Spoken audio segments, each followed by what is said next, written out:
The one and only Botticelli. Botticelli and Raphael, shirts and trousers. Ilaiyaraaja அவர்களுடைய அன்பு புதல்வி பவதாரணி அவர்கள் நேற்று மறைந்தார் அப்படின்ற செய்தி கேட்டு உண்மையிலேயே நான் ரொம்ப அதிர்ச்சி அடைஞ்சேன். ஏன்னா அந்த பொண்ணுக்கு 47 வயசு தான் ஆகுது. அவங்க குடும்பம் எங்க குடும்பத்தோட எப்போ எங்க திருமணம் நடந்தது அப்ப இருந்து அவங்க குடும்பமும் எங்க குடும்பமும் ஒரு நண்பர்கள் போலதான் பழகுறோம். ஜீவா ஆன்டி எனக்கு ஒரு சகோதரி மாதிரி, அதாவது இளையராஜா சாரோட ஒய்ஃப் ஒரு சகோதரி மாதிரி என்னோட பழகி இருக்காங்க. ஜீவா ஆன்டி இல்ல அப்படின்றதே என்னால இன்னைக்கு வரைக்கும் ஏத்துக்க முடியல. அப்படி இருக்கிறப்ப பவதாரணிய நான் சின்ன குழந்தையில இருந்து நான் பார்த்திருக்கேன்.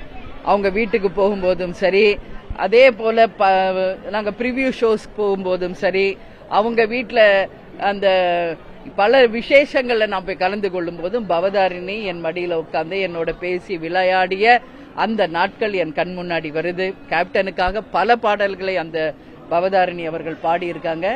அவர்களுடைய இனிமையான குரல் இனிமேல நாம கேட்க மாட்டோம்னு நினைக்கும் போதே ரொம்ப மனசு கஷ்டமா இருக்கு. எனவே பவதாரணியை இழந்து வாடும் எங்கள் அன்பு அண்ணன் இளையராஜா இசைஞானி இளையராஜா அவர்களுடைய குடும்பத்திற்கும் திரை உலகிற்கும் இசை உலகிற்கும் எங்களுடைய ஆழ்ந்த இரங்கலை தெரிவித்துக் கொள்கிறோம். பவதாரியினுடைய ஆன்மா சாந்தி அடைந்து அவர்கள் இறைவன் அடியில போயிட்டாங்க. அவங்க சொர்க்கத்துக்கு போய் அவங்க ஆன்மா சாந்தி அடையணும்னு சொல்லி இந்த நேரத்தில் நான் வேண்டிக்கிறேன். இப்போ ஒரு 4 மணிக்கு நான் நேரடியாக சென்று பவதாரணி அவர்களுடைய பூத உடலுக்கு தேசிய முற்போக்கு திராவிட கழகத்தின் சார்பாகவும் எங்கள் குடும்பத்தின் சார்பாகவும் இறுதி அஞ்சலியை செலுத்த இருக்கிறேன் என்பதையும் இந்த நேரத்தில் உங்ககிட்ட தெரிவித்துக் கொள்கிறேன். பார்ட்டி வேர்னாலும் I prefer Botticelli. எங்க இருந்தாலும் நம்ம ஸ்டாரா தெரியணும் இல்லையா? வெரைட்டியான கலர்ஸ், நியூ டிசைன்ஸ், அதுக்கு மேல star look. The one and only Botticelli.